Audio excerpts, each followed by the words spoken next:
ఎవ్వరు నన్నడగని అతగాడి రూపేంటని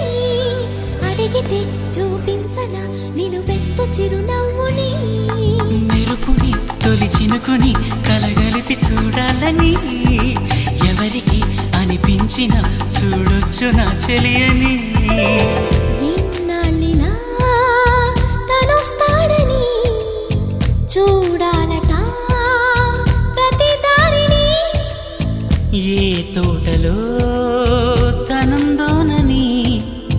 ఎటు పంపను నా మనసుని